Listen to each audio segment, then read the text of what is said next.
que começo de primavera, calor no Brasil inteiro, né? Na tarde de ontem, ventos quentes e muito calor foi registrado também aqui em Curitiba, na capital do Paraná. No final da tarde, um forte temporal atingiu a região.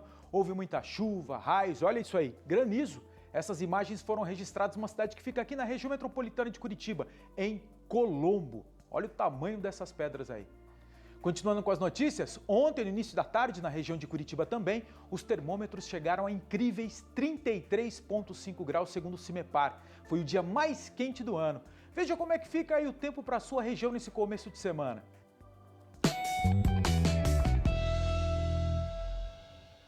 Nesta segunda-feira, uma frente fria vai avançar sobre alto mar, na altura da costa da região sudeste do país, e influenciar principalmente áreas do estado de São Paulo. A previsão para o centro-norte e oeste de Santa Catarina e centro-sul do Paraná, para o Acre e sudoeste do Amazonas, é de chuva frequente, predomínio de céu nublado e poucos períodos de sol. No norte do Paraná, centro-sul e oeste paulista, centro-sul e oeste de Mato Grosso do Sul, oeste de Mato Grosso, em Rondônia, nas demais áreas do Amazonas, em Roraima, no Amapá, no centro-norte e oeste do Pará e extremo-oeste do Maranhão, o sol vai aparecer forte pela manhã e chove em forma de pancadas entre a tarde e a noite. Na faixa que vai do litoral norte da Bahia até o leste do Rio Grande do Norte, chove fraco e rápido. Já nas demais áreas do Brasil, não tem previsão de chuva e o sol brilha forte. O sol vai aparecer entre muita nebulosidade apenas no sul de Santa Catarina e no norte gaúcho. O calor será extremo na região sudeste do país nesta segunda-feira. A mínima prevista no Rio de Janeiro e em Recife é de 22 graus e a mínima é de 24 graus em Campo Grande, Cuiabá, Palmas, São Luís, Belém e Rio Branco. A máxima prevista em São Paulo e Brasília é de 35 graus e a máxima deve alcançar os 36 graus em Belo Horizonte. E agora aqui em Curitiba chove e a temperatura está na marca ali dos 19 graus. A Prefeitura de São Paulo assinou um protocolo para a reabertura dos setores de cultura na cidade. Tem eventos, né? Os teatros, museus, exposições, circo e também bibliotecas. A abertura será permitida após a mudança de fase do laranja para o verde. É a previsão da própria Prefeitura que isso aconteça lá pelo dia 9 de outubro. As regras incluem eventos com até 600 pessoas, como convenções, seminários e também workshops, palestras e ainda as feiras. Por enquanto, festas ainda não serão liberadas, não. As vendas de mais de 50% dos varejistas da construção subiram no último trimestre, segundo a pesquisa da Associação Nacional do Setor. Muita gente aproveitou os meses em casa para tocar planos de reformas e também reparos. Com a pandemia e a família em casa, Daniele usou o dinheiro das férias que precisaram ser adiadas para antecipar uma reforma. Resolvi pintar o quarto todo, aí depois eu vi que a sala também precisava de pintura, mas nada de infiltração, era mais sujeira na parede, né, de muito tempo sem pintar. Aí fui pintando cada cantinho. As pequenas reformas movimentaram os negócios em lojas como a do Paulo.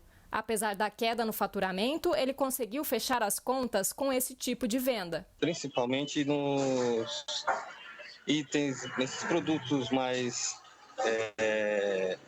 tipo pegue e faça você mesmo. Você vem aqui, compra uma tinta, um pincel e um rolo e você mesmo pinta seu quarto, sua sala, sua casa inteira. De acordo com o levantamento mensal da Associação Nacional dos Comerciantes de Material de Construção, 54% dos varejistas notaram aumento nas vendas no último trimestre. As pessoas, de uma certa forma, sabendo que iam se manter mais isoladas, deram continuidade às suas reformas habitacionais. Esta economista diz que quem tinha dinheiro guardado mudou os planos e decidiu gastar com reforma. Mas a tendência deve mudar. Agora a gente volta a ter um remanejamento de gastos e consumo que fica muito mais próximo da realidade. Provavelmente gastos em construção vão cair um pouco, porque as pessoas já demandaram isso, então existiu uma demanda reprimida que já foi suprida, porque as pessoas vão gastar agora novamente em outros itens que não estavam gastando nesses últimos meses, e a gente não pode esquecer que os preços subiram bastante. A Câmara dos Deputados aprovou um projeto de lei que promove uma série de mudanças no Código de Trânsito Brasileiro. Agora, a matéria segue para a sanção ou veto do presidente da República. Vamos ver como é que muda? O que muda? Acompanhe. O Código Código de Trânsito Brasileiro terá algumas alterações por causa de um projeto de lei que já foi aprovado na Câmara dos Deputados. Para entender o que muda, eu converso agora com o advogado Marcelo Campelo. Marcelo, o Código foi instituído em 1997. Por que essas alterações agora? A explicação das alterações é uma evolução. O governo Bolsonaro que propôs esse projeto de lei e eles entenderam que traria melhorias.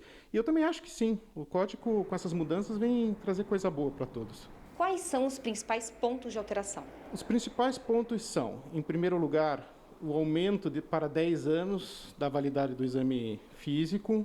Segundo ponto, a qualificação das infrações, leve, média e grave. A implantação de advertência para não aplicar diretamente suspensão de carteira.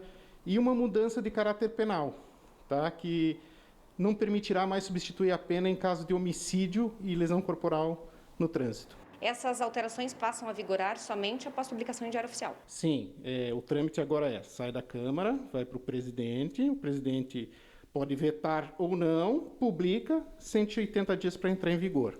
Ok, Marcelo, muito obrigada pelas suas informações. A pandemia do novo coronavírus impactou as doações de órgãos no país. Entre o primeiro e também o segundo trimestre de 2020, houve uma redução de 61% do número de procedimentos e com isso também aumentou a mortalidade na fila de espera. Porém, o estado do Paraná tem conseguido fazer um bom trabalho nessa área. Vamos ver na reportagem? Nos 3 primeiros meses de 2020, o Brasil fez 6.423 transplantes de órgãos. Mas com a chegada da pandemia do novo coronavírus, o número caiu drasticamente. Segundo a Associação Brasileira de Transplante de Órgãos, a ABTO, entre abril e junho foram feitos 2.474 procedimentos, uma redução de 61%.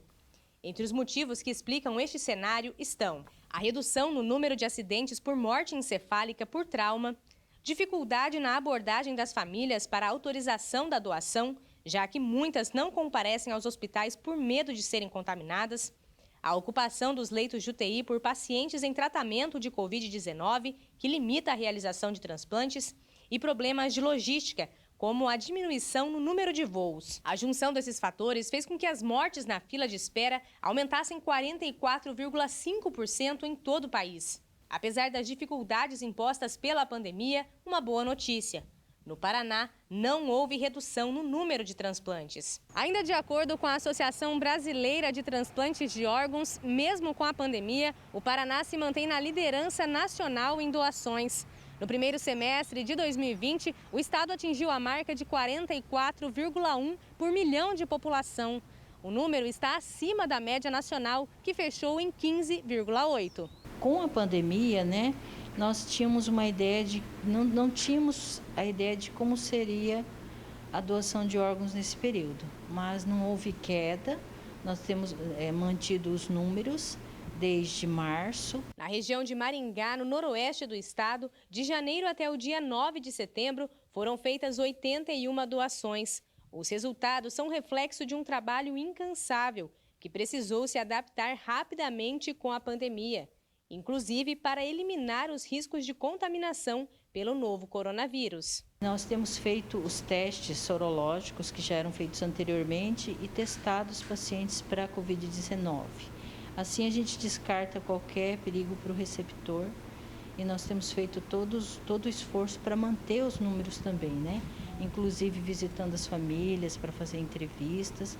Quando não é possível presencialmente, a gente faz as chamadas de vídeo, Outra estratégia que tem ajudado o estado a se manter na liderança em transplantes é a ação conjunta de diversas entidades e apoiadores da causa. Nós temos muitos parceiros, inclusive os aeroportos, as rodoviárias, o CEMOB, a Polícia Militar, que sempre nos apoiam, mandando os batedores para a gente poder vencer o tempo de isquemia dos órgãos, de lutar contra o tempo para poder entregar esse órgão viável para o receptor.